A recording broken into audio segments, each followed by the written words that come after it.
Hey, this is John 5, and this is Full Metal Interviews.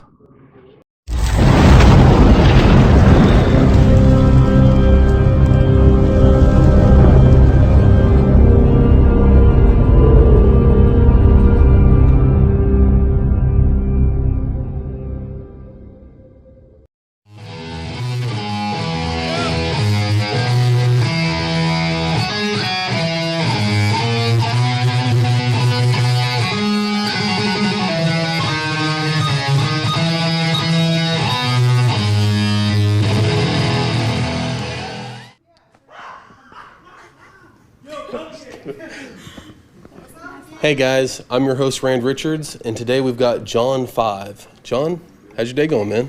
Everything's going well so far. Can't complain. Here we are in Tyler, Texas, and it's going to be a great show. I think so.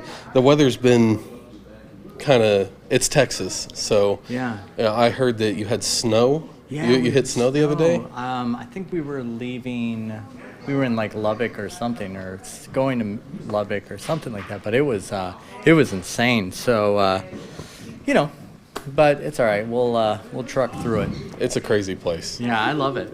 We're doing a lot of shows here, and the crowd so far has been just great. I know you played Houston yet, or is that San Antonio? Houston's coming up. I think Houston actually is tomorrow, and then Dallas and San Antonio. Oh yeah, and the all big that ones. stuff. Yeah, so it'll be good. So you're touring with your band, The Creatures. Yeah.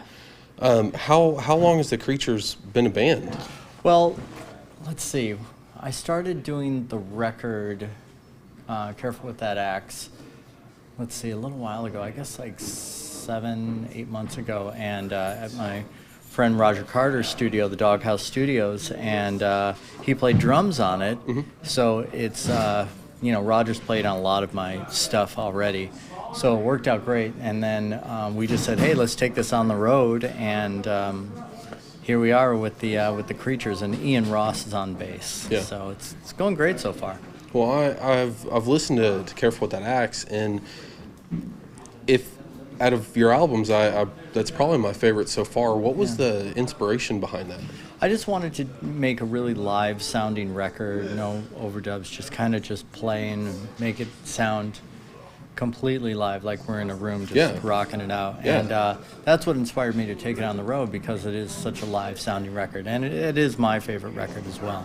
Well, I think Careful With That Axe is probably, it's funny you say that, because playing in a live venue, that is probably the best sound you could have. It's such a natural, it doesn't require a lot to make that sound, other than talent. Yeah, well, yeah. And it sounds just like the record when we play, too, so that's really cool. Cool. I love going to see bands where it sounds exactly like the record, so it's great. Yeah.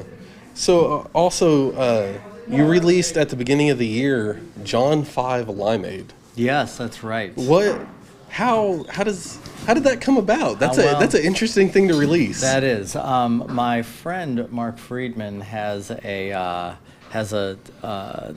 this place called, here's one. Here we go. Had this place called Rocket Fizz, and they were like, we should give you your own soda, and I was like, okay, cool, It's just for fun. It's like, like if you're like one of those Kiss collectors like I was, this is like the hard thing to get. So it's really cool. It's funny, looking at the cover of this, it makes you want to shred. Yes.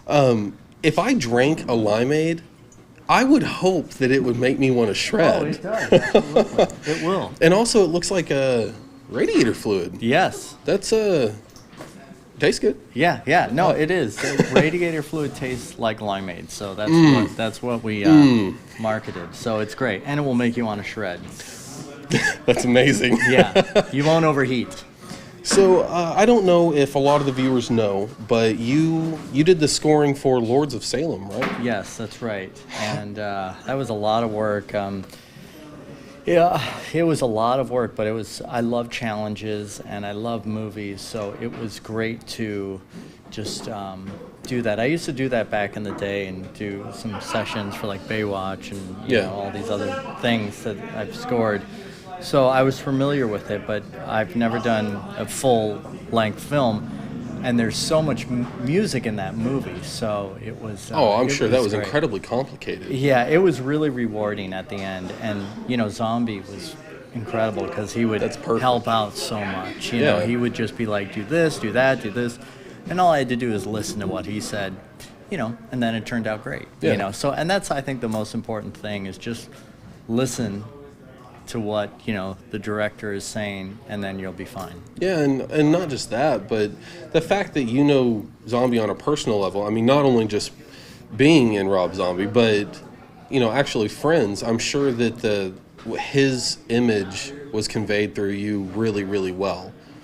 Yeah, it was. He was just right. He was there for every note, everything. So, and he's gonna actually do the score with me for. I'm gonna do it with him, I should say, on his new movie coming up, 31.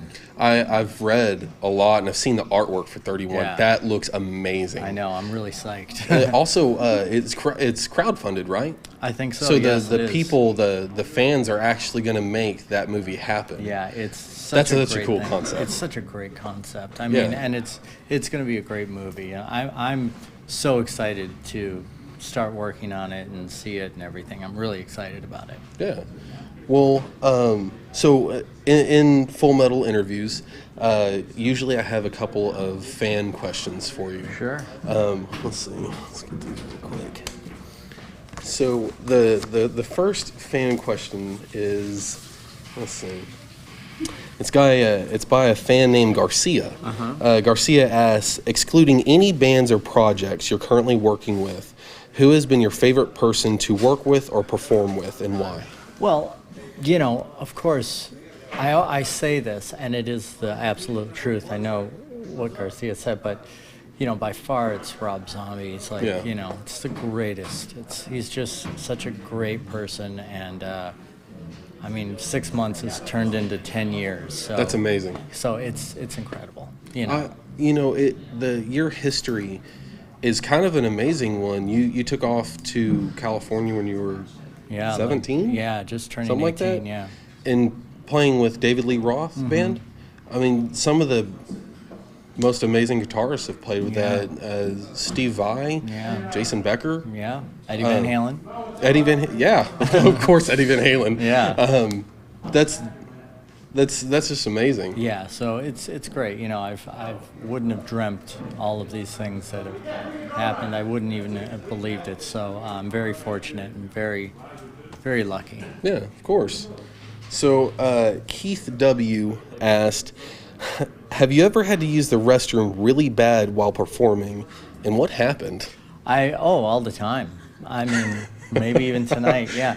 There'll be a trash can there or something like that, so that's the easiest thing to do. That's the easiest one. Yeah. I'm sure the crowd loved that. Yeah, you just go at the back. That sounds something like something would happen with Manson. Oh, God, well, he'll just go right there. He'll go right there, yeah. And he will. Yeah.